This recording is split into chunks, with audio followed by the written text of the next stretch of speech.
I've been down to Biggleswick this weekend and it's been absolutely amazing. Oh, Biggleswick, for those that don't know, is this incredible place. It's sort of, well, I wouldn't know whether it's a village or whether it's a very small town. It's basically a bunch of like-minded people who want to live a wholesome, honourable, healthy lifestyle.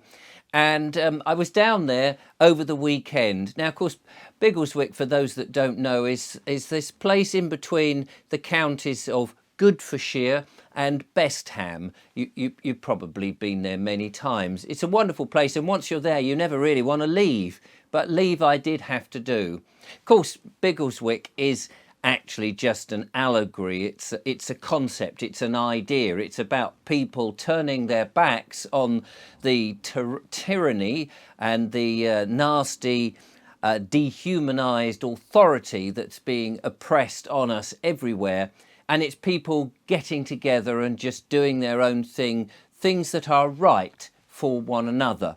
And so in actual fact, I was down in Wiltshire, which is a beautiful county, I have to say, and I was in Swindon at the Great Resist, organised by Liz Phillips, who's been on my channel several times. It was a wonderful event, lots of people coming together, good, wholesome people with good messages, some a bit warning about some of the technology that's being integrated, but some people talking about all sorts of wonderful issues, health and farming and all good, wholesome, honourable things. There was even a bald bloke up there with glasses trying to talk about common law and those sort of things. But I don't know that I made much of a difference because I'm no real expert in any of these things.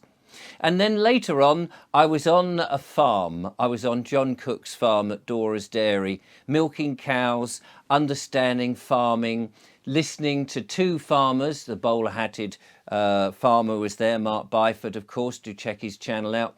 And they're both two farmers from two different backgrounds who are various generations of farmers, and it was just fascinating listening to them and how they farmed. They farm very differently in different ways in different areas, and I was just absorbing that. Of course, we were herding the cows, we were bringing them into the dairy, we were slopping out, we were cleaning, we were milking. We just had an amazing time and looked at the pigs and the chickens and the bees and on all those things and just absorbing and learning. And really, Julia and I, we just didn't want to come home, really. We just found ourselves, this is our Biggleswick.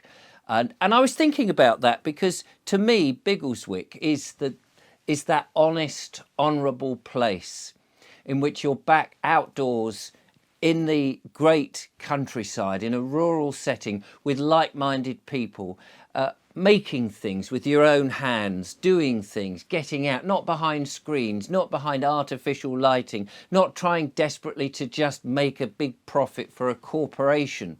And in fact, it was so wonderful. We looked up at the sky, and over the last 2 days, and even this morning as I look out into the sky, no chemtrails, no geoengineering. It does seem as if they've had a few days off. Perhaps the stuff that's gone on in the Gulf has made people a bit noticing it now, a bit wary about it. So hang on, what are those lines in the sky? Why have we had massive flooding in the Gulf? Why is this going on? Perhaps people are starting to wake up far faster than the powers that ought not be, and won't be for very much longer, did want us to.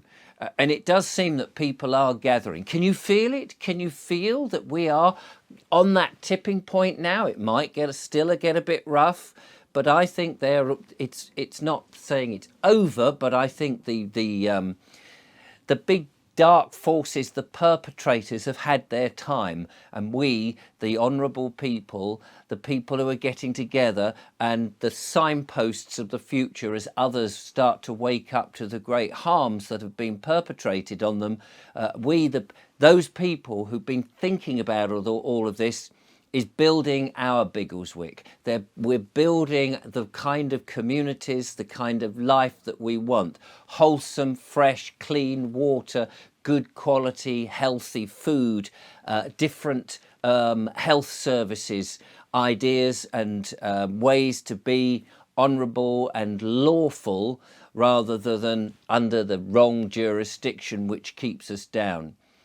To me, this is what Biggleswick is. If you can imagine a place that people come together, they're not stuck behind their screens, they're not isolated, they're united, they're having fun, there's joy, they're round the piano playing the old tunes, they're singing, they're not having to turn to screens for their entertainment, they're making their entertainment, they're making real things with their hands, they're expressing themselves in such an amazing creative way. Can you feel it? I feel that we are slowly putting the roots back into the ground. We are creating that wonderful topsoil from which healthy organic growth is happening. It may be embryonic at the moment. Everybody may not be on board with it. We may think that the world is still going down this negative path. But actually, I think underneath all of that, the mirage, the good things are actually happening. The people who have learnt about this are understanding what good food is. They're understanding how to mitigate the radiation. We're observing when the chemtrails are in the skies and rejoicing when they're not. We're using our spiritual uplifting and our elevation as our vibrations are high to push away the dark forces and shine the light. For me, Biggleswick is a real place and will be created all over the world as people start to learn what is wholesome again and what is honourable and what is good for all of us. And I urge you to be positive, to keep your thoughts up and not be drawn down into the lower vibrations of worry and fear, no matter what nonsense comes through the post and no matter what rubbish is being broadcast on the television. Turn them all off. Turn it all off. Don't listen to it. Keep your vibrations high and think of the place you want to be, because we can materialize it very easily. Those roots, as I said before, they're in the ground, and this new world is coming, and it's coming fast.